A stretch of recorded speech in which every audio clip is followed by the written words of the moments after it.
말씀으로 하루를 여는 복된 새벽에 하나님이 우리에게 주시는 귀한 말씀은 고린도전서 1장 1절에서 3절까지 되겠습니다.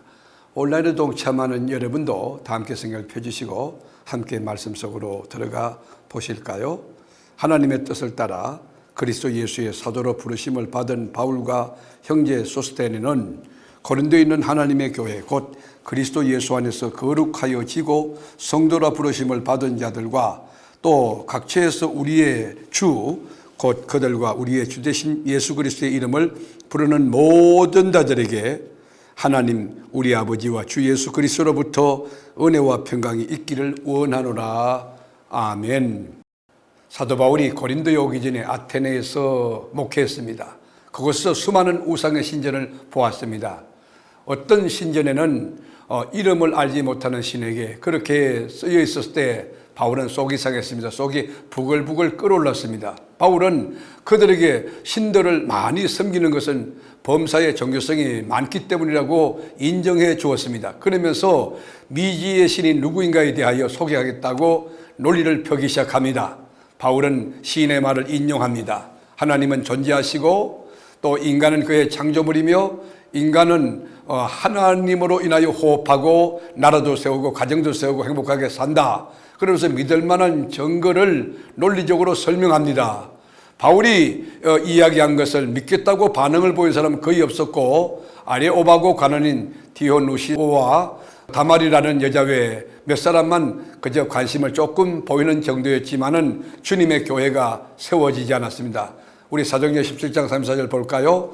몇 사람이 그를 가까이 하여 믿으니 그 중에는 아레오바고 관리 디오누시오와 다말이라는 여자와 또 다른 사람들도 있었더라. 여러분, 철저히 그리스도와 예수 그리스도의 십자가 부활을 전가하는 바울의 목회는 실패한 것입니다.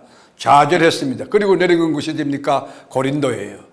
아주 값비싼 대가를 치르고 난 이 사도 바울은 이제 예수 그리스도의 십자가, 그 십자가 외에는 다른 말 하지 않겠다고 그리고 아주 단단히 각오합니다. 인간의 화려한 말, 인간의 지성으로 되는 게 아니고 성령의 은혜로, 성령의 능력으로 복음을 전하겠다고 이야기합니다. 고린도에서 1년 6개월 동안 머물면서 이 하나님의 말씀 가지고 교회를 세우고 에베소서에 가 있을 때 고린도 교회가 여러 가지 문제로 흔들리고 있다는 소식을 듣게 난 뒤에 바울은 펜을 들었습니다. 뭐라고 씁니까? 고린도 안에 있는 하나님의 교회에 성도라 부르심을 받은 자라고 합니다. 고린도 교회는 문제가 많은 교회였습니다. 그런데 하나님의 교회라고 성도들이라고 부르고 있습니다. 믿지 않는 사람들로 구성된 단체에서도 볼 수 없는 부끄러운 일들이 이 고린도 교회 안에서 막 일어났습니다. 그들에게는 시기와 다툼이 있었습니다. 유치한 성품, 미성숙한 그런 태도를 가진 자들이 고린도 교회 안에 많이 있었음에도 불구하고 바울은 그 교회를 하나님의 교회라고 하나님이 부르신 성도라고 정의하고 있는 것입니다. 여러분, 우리가 아무리 부족해도 예수 그리스도가 온전하고 거룩하고 완벽하기 때문에 교회는 거룩한 곳입니다. 2절에 볼까요? 고린도에 있는 하나님의 교회 곧 그리스도 예수 안에서 거룩하여지고 성도라 부르심을 받은 자들과 또 각처에서 우리의 주 곧 그들과 우리의 주 되신 예수 그리스도의 이름을 부르는 모든 자들에게 그랬습니다. 여기 여러분 이 로컬 처치라고는 지역교회 있잖아요. 동네마다 골목마다 도심지 또 변두리에 교회를 세우고 거기에 하나님의 백성들이 모이게 되고 그 지역을 향한 하나님의 뜻이 있다는 거죠. 성도라고 하는 호칭은 목사라는 여러분 직분보다도 장로보다 그 어떤 직분보다 더 영광스럽고 거룩한 부르심입니다. 우리는 스스로 성도가 될 수가 없습니다. 스스로 성도라고 자칭할 수도 없습니다. 하나님이 우리를 먼저 불러줬기 때문에 우리가 성도가 된 것입니다. 하나님이 택해 주셨기 때문에 우리가 성도가 된 것입니다. 각처에서 한 지역교회의 가족이 되는 순간 우리는 자동적으로 우주적인 교회의 멤버십을 갖게 됩니다. 하나님의 가족이 되는 것입니다. 성경적인 신앙이라는 것은 나와 하나님과의 관계일 뿐만 아니고 이 수평적으로 다른 형제들과 자매들과의 관계를 중시하는 균형과 조화를 요청하는 종교가 우리 기독교입니다. 이런 사실을 가르치기 위해 바울은 인사말로서 의도적으로 각처에서 주 예수 그리스도의 이름을 부르는 각처에 있는 모든 자들에게도 라고 인사를 하고 있는 것입니다.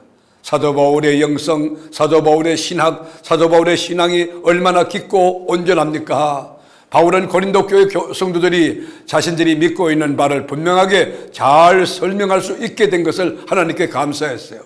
5절에 보면 이는 너희가 그 안에서 모든 일 곧 모든 언변과 모든 지식에 풍족함으로. 여러분, 고린도 교회는 지식도 풍부하고 언변도 풍부했어요. 언변이 뭡니까?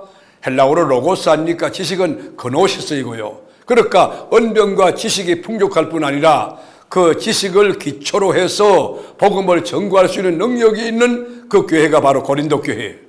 복음을 분명히 이해하고 복음에 대한 확신을 가지고 있는 성도들이 길거리 앉고서는 모든 것에 예수는 메시아라고 증거하고 있는 모습을 목도하며 바울은 하나님께 한없는 감사를 드리고 있는 것입니다.